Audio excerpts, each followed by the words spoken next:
જય શ્રી રામ. આજના નવા વિડીયોમાં તમારું હાર્દિક સ્વાગત છે. કોલકાતા નાઇટ રાઇડર્સ અને પંજાબ કિંગ્સ વચ્ચે રમાયેલી નવી ચંદીગઢમાં રમાયેલી મેચમાં લો સ્કોરિંગ મેચમાં કેકેઆર જીતેલી મેચ હારી ગયું છે. 16 રનથી પંજાબ કિંગ્સનો વિજય થયો છે.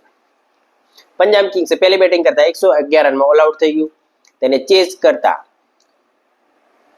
95 રનમાં ઓલ આઉટ થઈ ગયું છે Kolkata night riders. Kolkata night riders આ મેચ હારી ગયું. 72 રન પર 2 વિકેટ હતી તે 78 રન પર 8 વિકેટ થઈ ગઈ. યુજવેન્દ્ર ચહલની જબરજસ્ત spell, match winning spell. Yuzvendra ચહલનો મેચ વિનિંગ સ્પેલ પંજાબ કિંગ્સને જીતાડવામાં સફળ રહ્યો. માર્કો જેન્સનની 3 વિકેટ, જે છેલ્લી રસેલને આઉટ કર્યો. Landon stump direct bold. જો વાત કરો તો જો પંજાબ કિંગ્સ માટે પણ એક સમસ્યા છે. જો પ્રિયાંશ આર્યા, પ્રસિમરન સિંહ અને શ્રેયસ અય્યરમાંથી કોઈ આઉટ થઈ જાય, જો શ્રેયસ અય્યર આઉટ થઈ જાય તો પંજાબ કિંગ્સ માટે પણ સમસ્યા ઊભી થાય છે સ્કોર કરવાની. કારણ કે મિડલ ઓર્ડરમાં મેક્સવેલ, સ્ટોઇનિસ, નેહલ વટેરા સારી બેટિંગ કરે છે, પણ નેહલ વટેરાને સારા ઓપનર છેલ્લી 5 ઓવરમાં મળે તો પંજાબ કિંગ્સને મિડલ ઓર્ડર સમસ્યા. કોલકાતા નાઇટ રાઇડર્સ માટે પૂરી ટીમ બહુ પ્રોબ્લેમ થશે. કોલકાતા નાઇટ રાઇડર્સની બોલિંગ તો સારી છે, પણ બેટિંગમાં ગઈ સિઝનમાં ચેમ્પિયન બન્યું એની પાછળનું સૌથી મોટું કારણ છે ફિલ સોલ્ટની પહેલી 6 ઓવરમાં કેમ ખતમ કરવાની કેપેબિલિટી. આ વખતે આરસીબી માટે પણ ફિલ સોલ્ટ એ જ કરી રહ્યો છે. વાત કરો પ્રિન્સ આર્યા 12 માં 22, પ્રસિમરન 15 માં 30, શ્રેયસ અય્યર 2 માં 0, જોસ ઇંગ્લિશ 6 માં 2, નેહલ વટેરા 9 માં 10, મેક્સવેલ 10 માં 7 રન, સૂર્યાંશ 4 માં 4, શશાંક સિંહ 17 માં 18.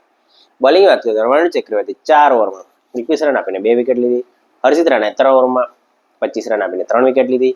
સુનિલ નાયરે 3 માં 14, 2, નોટકી 3 માં 23, 1 અને વૈભવ અરોરા 2.3 માં 26 રન 16 રન આપીને 1 વિકેટ લીધી. તેને ચેસ કરતા કોલકાતા નાઇટ રાઇડર્સની ડીકોક 4 માં 2, નાયન 4 માં 5, અજિંક્ય રહાણે 17 માં 17. અજિંક્ય રહાણે નોટ આઉટ હતો, પણ ડીઆરએસ લીધું હતું નહીં. જો ડીઆરએસ લીધું હોત તો કેકેઆરના ચાન્સ મેચ જીતવાના હતા રહેતા. રઘુવંશી 28 માં 37, વેંકટેશ અય્યર 4 માં 7, રિંકુ સિંહ 9 માં 2. વેંકટેશ અય્યર એક મેચમાં રમ્યો પણ એ મેચ જીતાડી શક્યું નહીં. લખનઉ સુપર જાયન્ટ્સ સામે પણ કોલકાતા નાઇટ રાઇડર્સ પોતાની જીતેલી મેચ હારી ગયું. વેંકટેશ અય્યર પછી પાછળ જતા સ્લો થઈ જતા મેચ હારી ગયું. રિંકુ સિંહનું પણ ફોર્મ ચિંતાનો વિષય છે કોલકાતા નાઇટ રાઇડર્સ માટે.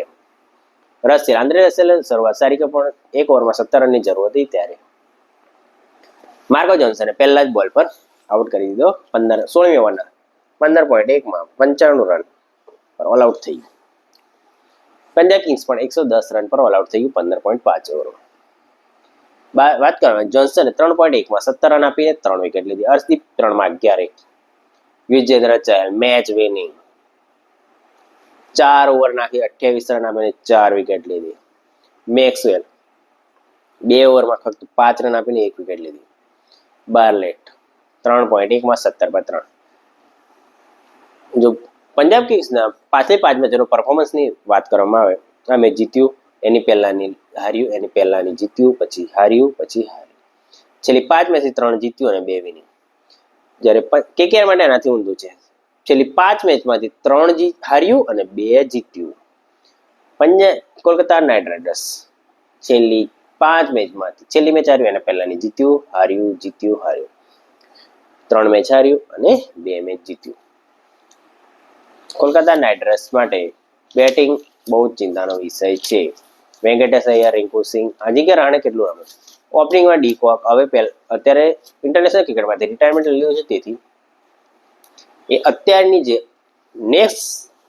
જે T20 જે રીતે રમાય છે તેના પ્રમાણે સેટ થઈ શકતો નથી.